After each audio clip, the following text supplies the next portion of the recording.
welcome everybody this morning to beautiful Torquay.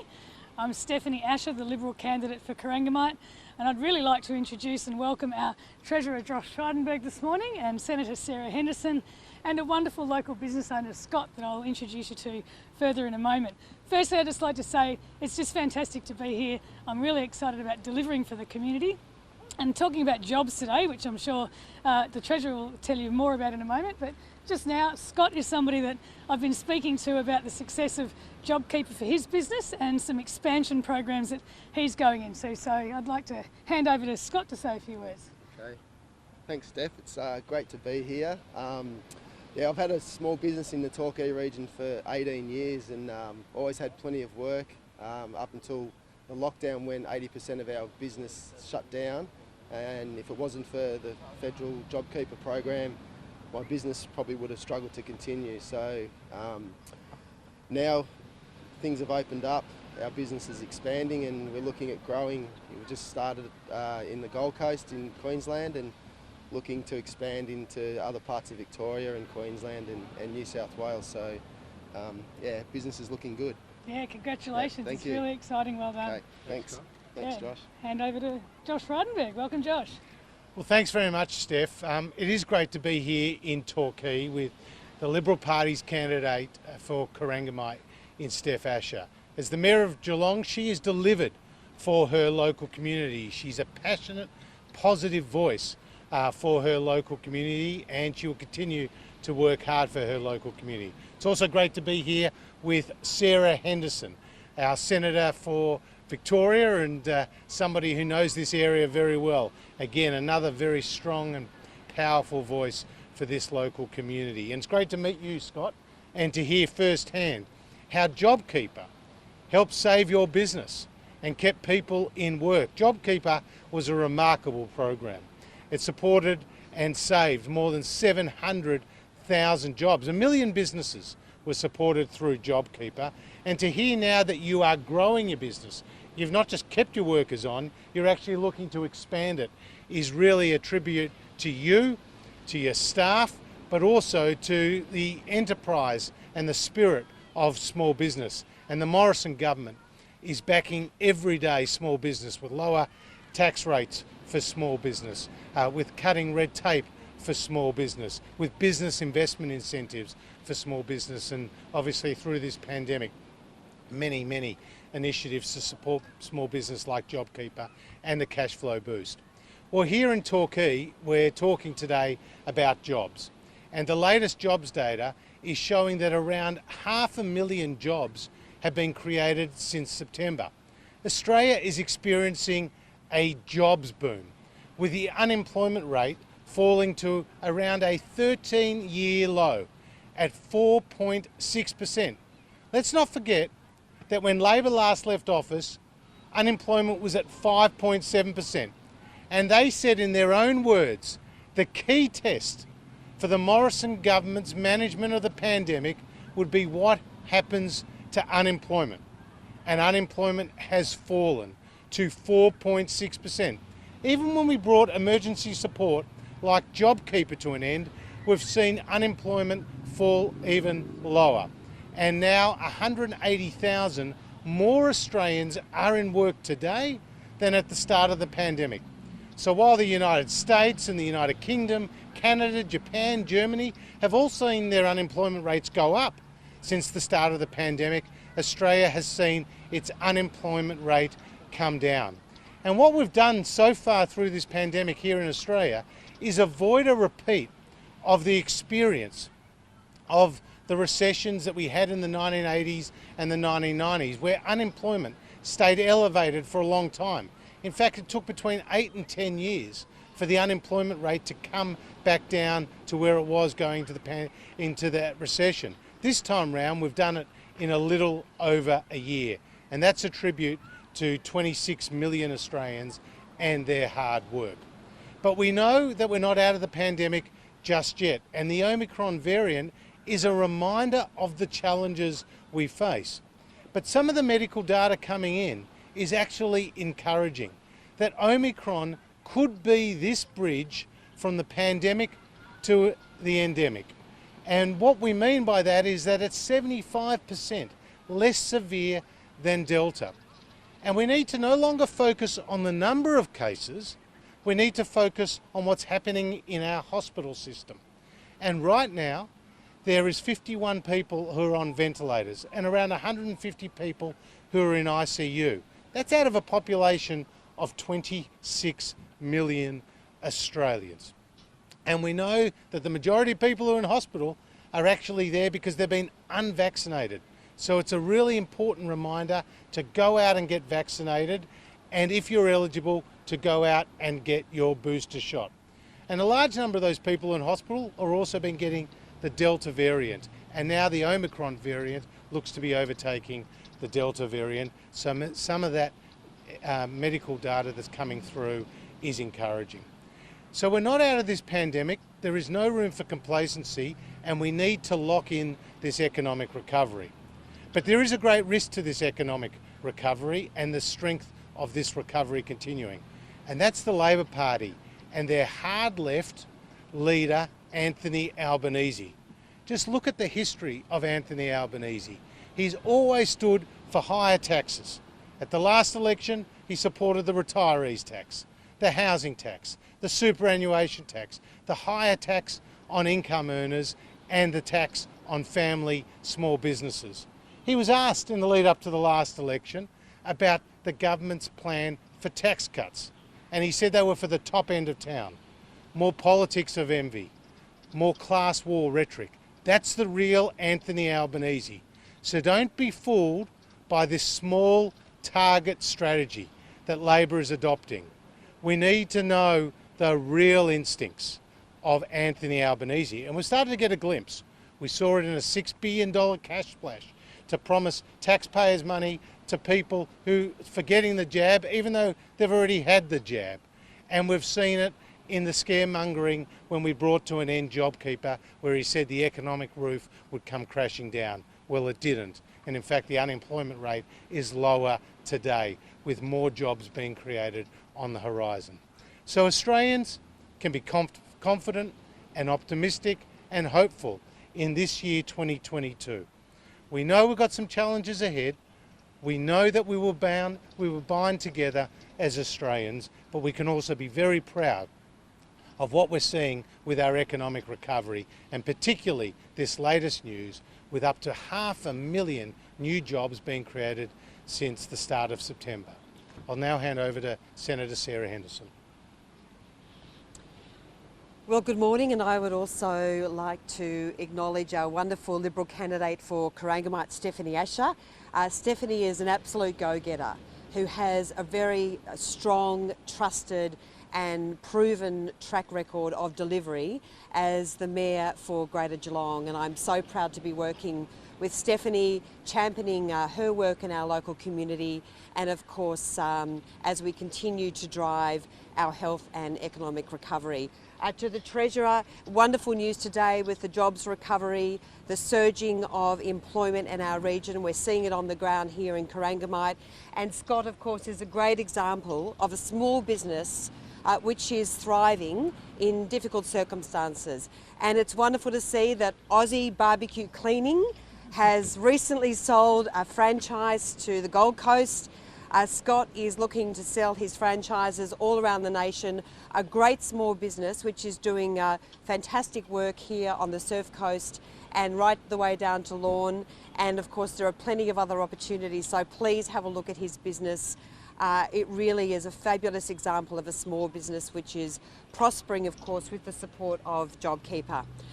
I just want to say, as a member of the Morrison government, I'm so proud of the work that we are doing here locally in Corangamite, driving investment in jobs, in our economic recovery, in our health recovery, of course, as we work hard to recover from the pandemic, in mental health, and of course in community facilities like what we've seen in Torquay, our investment, our $20 million investment in a new aquatic centre, our investment in a basketball stadium, in major roads, in the duplication of the rail between South Geelong and Warn Ponds.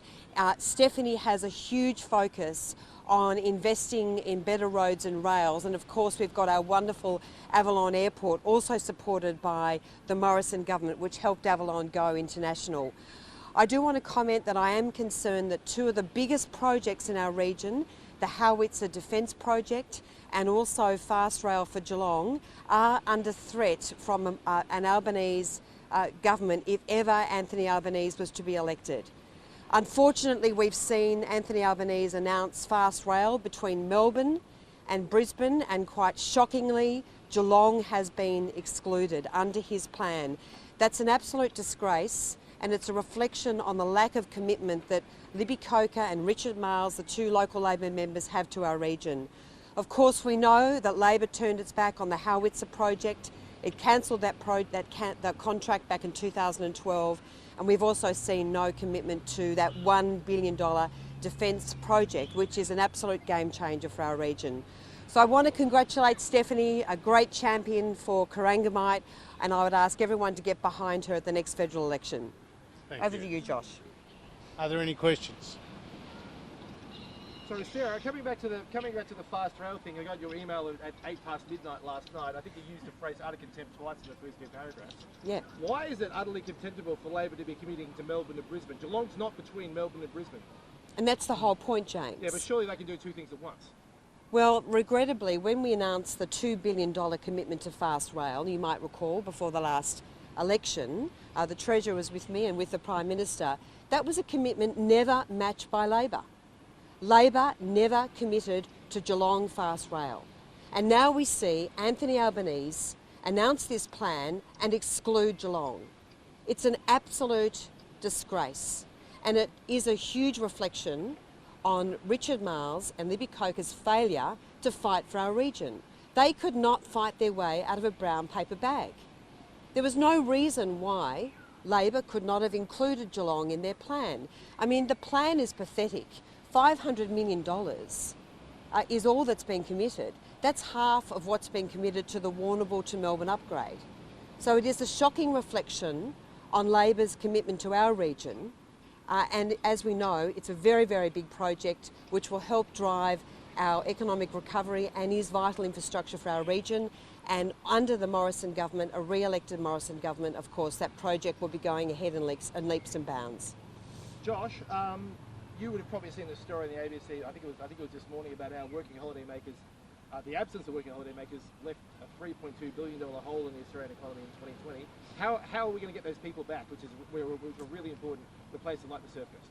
Well, obviously, opening up our borders in a COVID-safe way is a priority for us. We've already made an announcement in terms of skilled workers, in terms of international students, and that is going to be welcome. That's going to help strengthen our economy. We did have a 2-week pause for Omicron until we got some more information, then we lifted that pause again. That was based on the medical advice. So what we're starting to see is the opening of international borders. What we've seen here locally is the easing of restrictions, Victoria coming out of lockdown, New South Wales coming out of lockdown, and state borders opening. So that would be a natural progression from where we are, as of course we learn to live with the virus. There's some Treasurer, Australians are telling us that they're scrambling to find rapid tests. You know, there are also calls from small business, from the social sector, for the government to make these tests free. Why isn't that the government's plan? Well, firstly, we have invested substantially in providing support for more testing. In fact, we've supported at the Commonwealth level around 55 million PCR tests, and that has been at a cost of $2.5 billion. And as you know, we fully funded the tests under Medicare and went 50-50 with the states for the test through their system. Now, the rapid antigen test is going to become the test of default as opposed to the PCR test, and that is welcome. Now, we have ordered some more tests at the Commonwealth level, and we're providing it through the aged care system, obviously to vulnerable people, and we're going to be working with the states, and it's on the agenda for National Cabinet next Wednesday, which the Prime Minister has called, for concessional support for those people who need those rapid antigen tests. But the states also have ordered more than 80 million new tests that are on their way here to Australia. So more tests will be available. We can't make every product free of charge, but what we do is provide that extra support where it's needed, as we've done in the past. And just on the price of some of those tests, when people are buying them at the chemist, we've been told about price gouging, people sometimes paying up to $25 for a single test. What is the government going to do to stop that kind of behaviour with marked up prices? Well, I've actually spoken to the head of the ACCC, Rod Sims, directly about this very issue, and he's also conscious of it. So the ACCC will be monitoring the pricing of those rapid antigen tests to ensure that there is not price gouging across the community. Just in regards to what the ACCC can actually do on that though, is there a law against this kind of marked up pricing? Is there anything they can actually do to stop this from happening? Well, they can take action against those businesses that engage in breaking the competition law, and price gouging is not on, and the ACCC have been charged to look at that issue, and Rod Sims is very conscious of that, and no one should underestimate his determination. Oh, and just finally, Anthony Albanese has responded to your criticism of him in your op-ed today. He says there's no criticism of his ministerial record. What's your response? Well, I tell you what, his ministerial record has been is a failure, because what we saw under Labor when they were last in office was that we lost 1 in 8 jobs in manufacturing. We actually have now seen 1 million jobs in manufacturing. We've now seen trade apprentices come in record levels, since the highest number since records began back in 1963, 217,000 trade apprentices. He was a minister in a government that saw an unemployment rate at 5.7%. Today it's 4.6%. So we do know that there have been many failures in the governments in which he has served as a minister. I also note that as a minister, and I mentioned this in the piece today, he raised the prospect of a congestion tax. Now, a congestion tax is on top of his other ideas for taxes like a retirees tax and a superannuation tax and higher income taxes and a tax on family and small businesses, and of course a housing tax. These are taxes, higher taxes, which he said that Labor had a strong mandate for. And let's not also forget that he has been a strong advocate for an inheritance tax. Is that his view today? Well, he's been a strong advocate, even when he came into Parliament, for an inheritance tax. And we also know that he's argued against economic reforms, like deregulation of financial markets, like privatisation, like tariff cuts, which were endorsed and supported by the Hawke and Keating governments. In fact, they boosted the competitiveness of the Australian economy, and he was against them. So his instincts are actually for bigger government and higher taxes. And now he wants to sneak into government by being a small target. Well, Australians need to know about the true economic instincts of Labor's Anthony Albanese, somebody who's never held a Treasury portfolio, and that's really important. Prime Minister Scott Morrison was the Treasurer.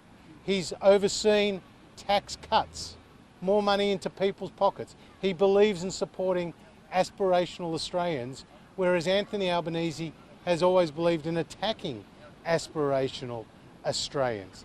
This leopard doesn't change its spots, and Australians in the lead up to the next election will know a lot more about the true Anthony Albanese.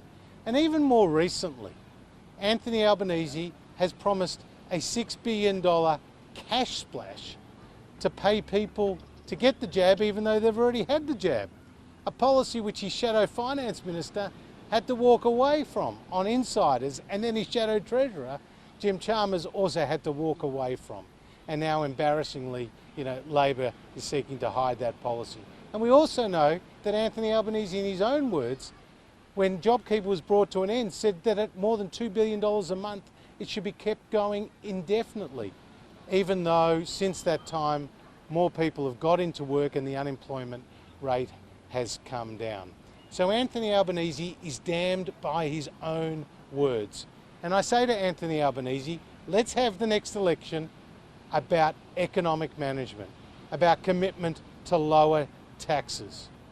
Because your own shadow treasurer has said the key test of the government's management of the pandemic will be what happens to unemployment and jobs. And today we've seen nearly 500,000 new jobs being created since the start of September, and the unemployment rate come down to 4.6% at a 13-year low. And we're standing with a small business person who only wants to get ahead and who's now looking to expand his business, having benefited from JobKeeper. And that's what Stephanie Asher, as our Liberal candidate here in Corangamite, and that's what Sarah Henderson, as a proud Senator for Victoria, are doing every other day, advocating for policies that create more jobs across our community. Josh, I just also want to add Sure. that Anthony Albanese has a very poor track record as the former infrastructure minister in this region. When the Great Ocean Road was in dire need of funding, Anthony Albanese turned his back on one of Australia's most iconic roads in our region and said that this was a matter for the state government. Anthony Albanese and Labor refused to fund the upgrade of the Great Ocean Road, and very proudly the coalition government has driven some $50 million and more money from the state government to upgrade one of Australia's most iconic tourist roads, which is now helping to drive our local economic recovery.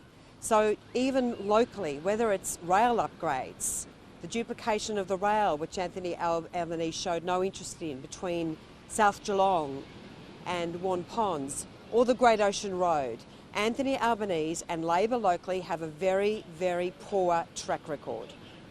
And we could keep adding to that list, because as Sarah was talking, I was reminded of the fact that Anthony Albanese never saw the construction of the Western Sydney the second airport. And that is something that a coalition government is now delivering, a second airport for Sydney. A major project that's creating tens of thousands of jobs.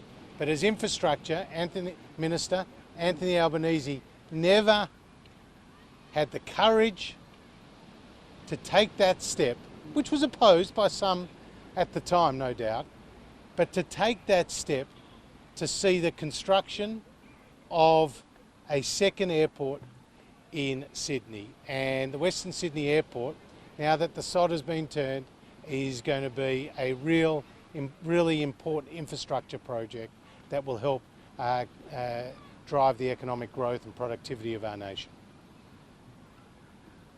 Other questions? Thank you very much. Thank you. Thank you all.